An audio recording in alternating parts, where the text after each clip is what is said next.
Good evening, ladies and gentlemen. I am Dr. Murali Krishna. I am the president of Integris Mental Health and Integris James L. Hall Center for Mind, Body, and Spirit. This is a center we started about 8 years ago, originating from the bombing recovery, where we thought we'll do something good for our community to help discover the healing power that's existing within each one of us. And in doing so, we've brought many international speakers from all over the world and continue to do so, giving seminars. And we are so grateful to have Swamiji come and join us today. We'll have a formal introduction of Swamiji in just a few minutes. And he requested me to do something. He wanted me to give some of the scientific basis of what's going on when you meditate, and I'm going to talk for a few minutes about that. Before that, I would like to ask you to turn off your cell phones and your pagers, because some of the meditations you're going to do, it'll be a great service to your neighbors. Shut those off for a few minutes. I think the world can live without them for a while. I also want to give all of us to join and give a round, warm applause to the people that arrived here at 6:30 and have been patiently waiting.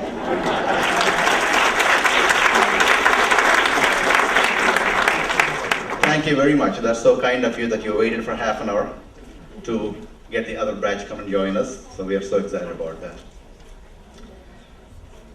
The last year when Swamiji came, I have requested him to do one thing. I asked him, would you be willing to undergo some scientific investigation of the meditation process? Because if a meditation process is doing something to your brain, we should be able to detect that. You know, just like the genetic code in you and me and everybody in the whole world, they found out through modern science that 99.99% of genetic code of all human beings is exactly the same. No matter where you are, what language you speak, what height you have, brown, blue, yellow, green, black, whatever color we are all, we have the same genetic code. So scientific findings are verifiable. They're replicable. You can replicate them, duplicate them. If you do the study in Alaska, you'll get the same results. If not, there's something missing somewhere, I will look at something different. So all of us know for a long time that when you relax in this stressful world, some changes happen in your body. When you're stressed out, all of us experience stress in our life. Our heart goes faster, we become very tense, our breathing goes faster and shallower and irregular, our pulse rate goes higher, our muscles become tense, blood supply is taken away from certain parts of the body, like the digestive organs, like stomach and intestines, and redistributed back to other parts of the body, like the muscles of the legs. All these changes happen instantaneously. Just imagine you're driving on I-40, heavy traffic, fast traffic, and suddenly you found the flashing lights of a police car in your rearview mirror. Tell me what happens in your mind, in your body, not let alone mind, the body. Boy, the heartbeat starts beating fast immediately, right? Instantaneously it starts beating fast. The blood pressure goes high, pulse rate goes high, respirations go high.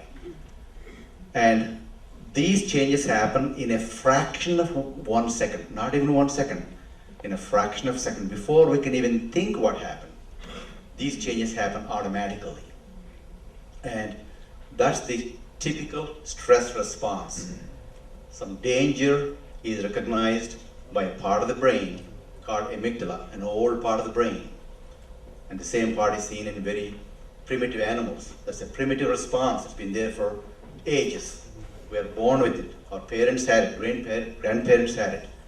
We needed that response to survive as human beings. Our ancestors, when they were fighting for life in the thick forest, being afraid of lions and bears, they needed that reaction to survive so that they could run away, they can't fight, or fight if they can, or be frightened. Fight, flight, fright reaction.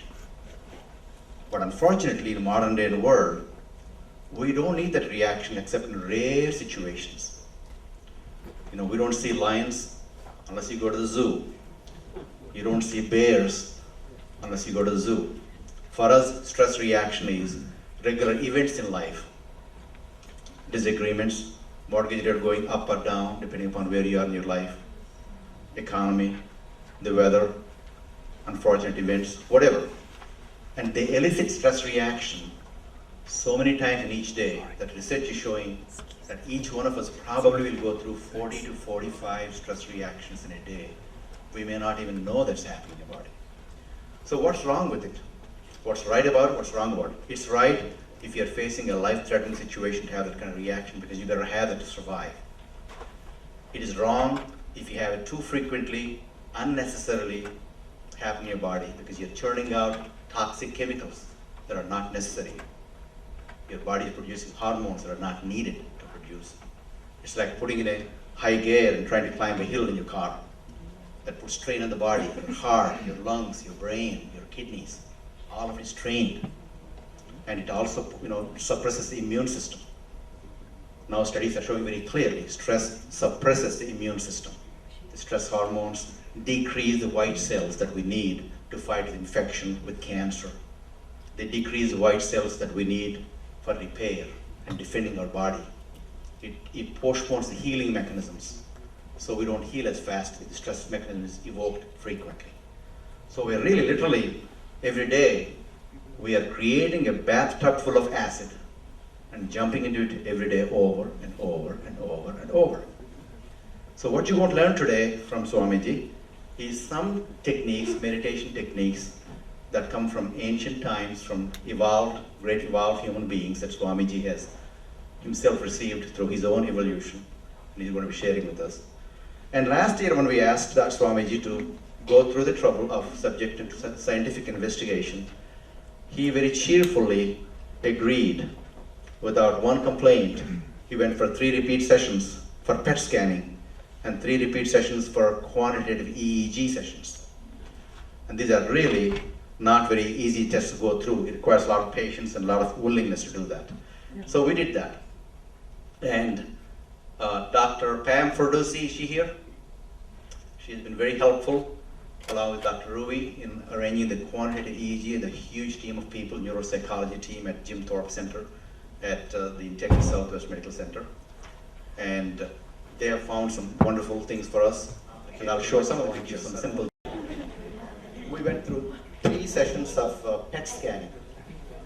Normally, when you go and get a CAT scan done, MRI scan done, most of the time you're looking at the structure of the brain. What is the shape of the brain? What is the structure of the brain? We're not looking at the functioning of the brain. So new technology has come out that studies the actual functioning of the brain as and when things happen. Not 10 months later, not 1 hour later. Unlike our X-rays, they studied the structure of the brain.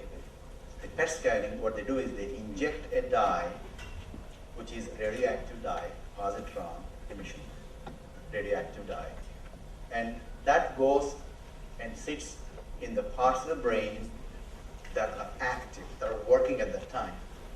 Let's say if I'm looking at you right now, my visual cortex is active right here at the back. So if you inject the dye into me right now, that dye directly goes there, sits right there, attaches itself to all those cells that my vision is working on. And there are a lot of experts here that know about it more than I do. Except that it's one of the most modern technologies that is helping human beings to understand what exactly happens when you think, when you feel, when you smile, when you frown, when you're hopeful, when you're healing, when you're not healing, when you're disappointed, when you're frustrated. Some wonderful, wonderful new findings are coming out that would help to pave for improved healing mechanisms as the future is evolving, discovering who we are. It's almost like a great treasure chest that we are discovering, beginning to discover. Modern science is helping us do that. So Swamiji went through those sessions, and we found some interesting findings. Normally, when you and I, when you're awake, usually the brain is so active, there are 100 billion brain cells there, and they're so active all the time. They receive the input from all over the strata, eyes and ears and touch and smell and feel, and they are active. If you take an average brainwave test in awake fashion, it'll be chaotic. It'll be like a jungle. It's like millions of people, millions of children crying and talking at the same time. But what meditation does is something very interesting. First, about the PET scan, the physiology, the functional part of the brain. It shows the frontal lobes getting more active. The frontal lobe is where you have judgment, wisdom, reasoning. If somebody doesn't have frontal lobes, you can really write him off because there's not much life left without frontal lobes. Unfortunately, some of them are driving cars.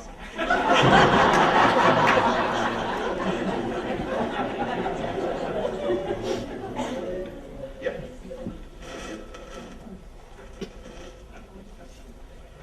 So I define a mystic as someone who believes in the existence of realities beyond human comprehension. In that sense, Albert Einstein was a mystic. He was a little clerk in a patent office, and he visualized how life would be if he sits at the front of the light beam and travels along with the light beam and discovered the theory of relativity, which has transformed mankind forever. He was a mystic. He's somebody that believed in the existence of realities beyond normal human comprehension for an average human being.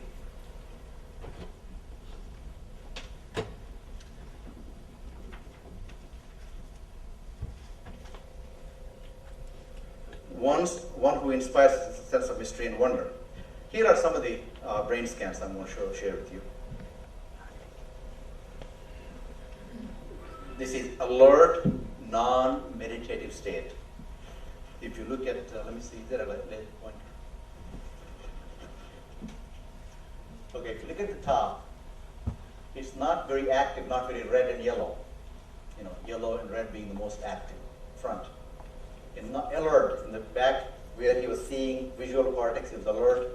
So as I was talking, where you see that is active in the back. That's the front, that's left, and that's right.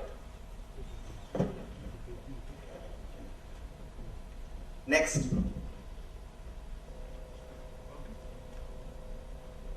Okay, this is the first one, okay?